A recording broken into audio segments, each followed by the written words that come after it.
Okay guys, welcome back to the channel. So today's video is going to be about, do you have what it takes to own a BMW? What? Goddamn, get it done, will ya? Woo. When the blow up now, everybody's so unusual with it. Shit. But said times in these rhymes, cause his memories. We running through New York, so you know. So is BMW the right car for you? Well, let's be honest, it's not even about the manufacturer.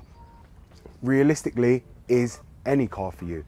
Now, we got to break it down into two different things. Are you going to be repairing your car yourself, or are you going to be taking your car to a garage? If you're going to be repairing the car yourself, then by all means, go and buy a BMW.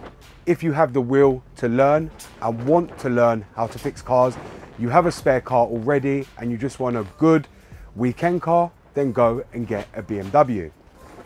If you're the type that relies on a garage to fix your cars, you best be in a good paid job before buying that car, or go and look at another manufacturer. Garage prices are not cheap to maintain these cars, and most garages you go to will class themselves as a specialist.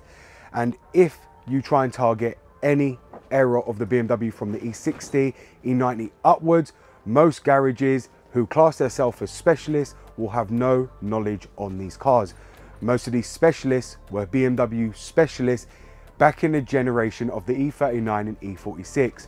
You take them any kind of BM with the N series engine or any of the E60s, they have no clue what to do, whether it be the electronics or whether it be the engine mechanicals itself. Now, that being said, if you have a passion for learning and you do want to dig deep into these cars and you do really want to own it, like most people do, they will give up mostly a lot of time to dedicate their time to these cars to keep them on the road and can make them successful in owning a BMW. But then you get a lot of people who just buy this car to show off, won't care about how it's been looked after previous and by the previous owners before that, will buy it, it already has issues, and they'll run it into the ground. They will then take it to a garage because they can't be bothered to repair the work. What ends up happening, the garage comes back with a big bill. They'll say it's a heap of junk. And then what happens is they want to get rid of it. What a lot of people don't actually factor in when buying a BMW, and I ask people, do you have what it takes to own one? Is, do you have another car spare that you can use while repairing these cars? I always state to everybody, when you buy one of these cars, bear in mind you will have to overhaul everything. You've got to factor in, most people with a BM is not going to get rid of it after they've had a load of work done. The only time they'll get rid of that is if they know more jobs are going to come up and they want to get rid of it and pass it on to someone else because they can't afford the maintenance anymore. What a lot of people do is the engine will seize up, or the timing chain will fail, or something expensive will go wrong. Most people will be honest and sell it as spares or repairs, but majority of people will get the job repaired and pass it on as perfect before the next issue arises because they don't want to deal with it. We see that a lot, especially on eBay and Gumtree, people getting rid of these cars, and it's people like yourself who end up with these cars.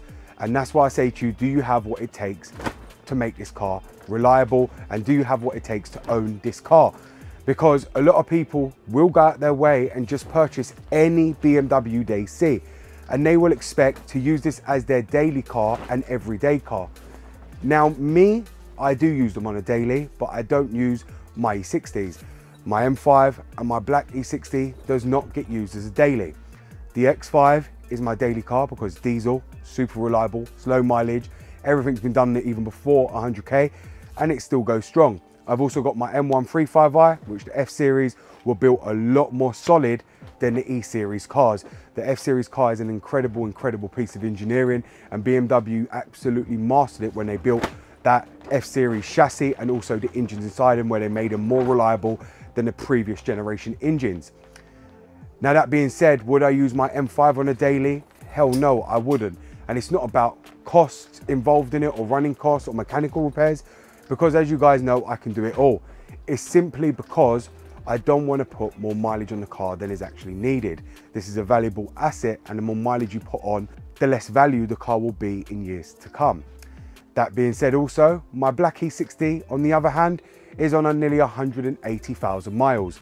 As many of you guys know, everything's been done on that car. But as I said to you, you have to put your whole life and dedication into these cars. The simple way to actually explain it, owning a BMW is like owning a newborn child that if you don't give it the attention it needs, it will throw its toys out the pram. That's a simple explanation for owning a BMW. A lot of you come to me, ask me if you can daily drive them. By all means, you can daily drive them, but just be warned that when they break, you are gonna have to take it off the road and you will need to buy another car to run you around while you're fixing that car. This is why I tell people, do not buy a BMW as your one and only car. A lot of people make that mistake, and when it breaks, call it a piece of crap because of the fact it's left them with no car and they've either had to hire a car or buy another car. You only buy BMWs if you have another car to pot around in while that car is off the road. Let's be honest, most people know with BMW, they're more off the road than they are on the road.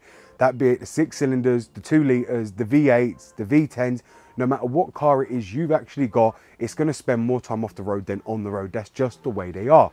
Now for M cars, as many of you guys know, if you're going to ask me about them, majority of the time with M cars, most people only use these through the summer, pull them off the road when the winter comes, overhaul them, and then stick them back on the road ready for summer. The same thing I've done with my M5. A lot of people though choose not to do that because they need to wait to take it to a garage and they're waiting on the garage to do it. A lot of garages charge extensive amounts of labour. Just bear in mind, when you are taking your BMW to a garage, you're better off to be burning your money, throw it in the air and setting it on fire, because you are giving these garages free money for something you can do yourself. Most garages will charge you £60 to £120 just to change ignition coils on a BMW, which ignition coils is one of the easiest jobs you can ever attempt on a BMW yourself. There's many videos out there showing you how to do that. Many videos showing you how to do certain things on your BMW. The best advice I can give any newcomer to a BM is find the BMW you're targeting. Look up that engine. Watch every video you can find, be it me or any other YouTuber regarding the engine you're going for. Watch every video and see if you are capable of taking the challenge of repairing any of them issues as they come up. If you are not, look for a more simpler engine, a more easily accessible engine that you feel comfortable and confident that you can work on if anything goes wrong. Because there is a lot of engines out there, a lot of people do not feel confident or comfortable with actually doing the work themselves, but they want to own this car. For instance, the N63 is one of them. The next one is the N54. You have to bear in mind, with these engines, they will spend more time off the road than on the road. It is just the way BMW is. Now, let's not get it twisted. Once they're overhauled, they make great cars. Now, once they're overhauled as well, that's all done for 100K. So bear that in mind. Once you've overhauled all them items that were needing to be done, that is done for 100K. When buying a BMW, I always tell everyone, look up the service history. It is very important. Now, if buying from a trader, do be wary of this, that they can make up fake stamps themselves. Anyone can buy a stamp on eBay and stamp service history in themselves with a fake garage name. Do be wary when buying a BM, because not all the time you can trust the service history. See how many owners it's had. Were them owners enthusiasts? Were them owners responsible? Did they do everything on time? All this factors in to what kind of BMW you're actually buying and how much work you're going to need to do. For instance, on my F series, which is my M135i, before I bought it, the gearbox oil was changed, the control arms had been changed, the valve cover had been changed. Throughout its life, someone has looked after that car. The Michelin Pilot Sport 4s were put on just before I purchased the car. The brake discs and the pads were all done as well. These are all things you need to factor in. Now that, to me, was a very well looked after car. But then saying that, my M5, as many of you guys would have seen from day one, was not the perfect looked after car at all. Now, like I said to you, I bought this cheap, but look how much work I've had to put into the car. Now, if I actually took this to a garage and had them do all the labor, one, there is no way they would have fitted in doing all this work in one go. Two, it would have set me back in the excess of probably, I don't know, over 8-9 grand. That's including parts and all their so-called labor that they think they deserve, which they do not. So you got to factor in the whole cost. Luckily, I have a business, so I get a trade discount with BMW or anywhere I go, so my parts are increasingly cheap already. I get them for the same price as any garage. I don't pay labor. So in total, my M5 cost me, from the first day I got it, where it was completely a deadbeat, not running, having reduced power, you name it, this car had it all. It cost me in total, I believe I've spent probably a good 4 to 5 grand on this car to make it solid. And that's control arms, that's everything engine-wise, thermostat, water pump, Vanos solenoids, you name it, it's all been done. The rod bearings, the Vanos line, the new bolts, everything that was needed on this car has been done. But as I said to you, you do have to bear in mind, if you're planning to own one of these, what you plan to do. Do you plan to take it to a garage, or do you plan to repair it yourself?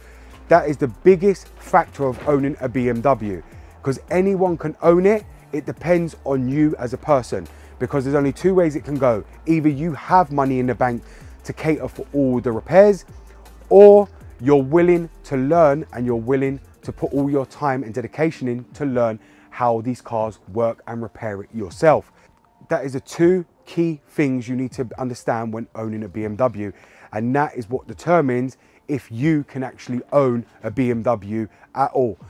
As I said, trust me when I tell you this, do have a spare car, something that you know is reliable and cheap to maintain. If you're willing to just learn how BMW work, and that's the only brand you want to learn, my best advice is have a cheap car that mechanics charge you cheap on repairs, and have your BMW as a spare car for you to learn on as you go on, because you can actually learn on that car as you go along if you want to and you want to tinker with it, pull it away. But do have a spare car in case, because a lot of people do this, and trust me, they do it even in the UK. They'll buy their BM and have it as their only one and only car. You simply cannot do that. A majority of people, either you see them on YouTube, even myself, do not have one car that they pot around the whole family and go shopping in, do this and do that. It's just simply not the case. You cannot do that with these cars, because they are not that reliable and trustworthy where you can think, oh yeah, I'm just going to own this. This will be the car I can enjoy day to day, start up, go do my thing, stop it. It's not going to happen. Definitely not with BMW. My best advice, if you're in the UK, go and buy something cheap like a Vauxhall and Ford, which is very, very cheap maintenance, even on parts, even if you pay it yourself, even if you don't. Garage costs are very, very cheap, because as many of you guys know, everyone understands them. That being said, if you want something super, super reliable, buy yourself a Toyota and run around in a Toyota while your BMW is off the road. Especially if you're just getting into BMW and you want to learn, you want to tinker with it, taking it apart, putting it back together, buying new parts for it. That's the best way and best advice I can actually give you for owning one of these cars. Now, the next thing I would strongly recommend when you go to buy a BMW is to make sure, the key thing here is service history. Make sure you have proper service history and all service records are up to date. Oil change on a BMW is very, very important. And if you do go to anyone who's got dodgy stamps or missing stamps in the service book, walk away from it, because that means that car is going to give you no hell of problems later on down the line, especially be it on an E60 M5, where the rod bearings start to wear down and then bits get into the solenoids and cause the solenoids to stop working properly. They're the kind of things you have to make sure you check and make sure you get the best reliable BMW for your money that ain't going to require straight off the back urgent repairs that are going to require big money from you. So I hope this video is actually going to help you guys understand if you have what it takes to own a BMW. Now, as I said, this isn't just for the BMW 60, E90s, this goes to all BMWs. But I hope this video actually helped a lot of you who do message me on a daily basis, asking if you can actually own a BMW and if it's the right car for you. So thank you very much for watching, guys. It's BMW Dr. Dean here, and goodbye.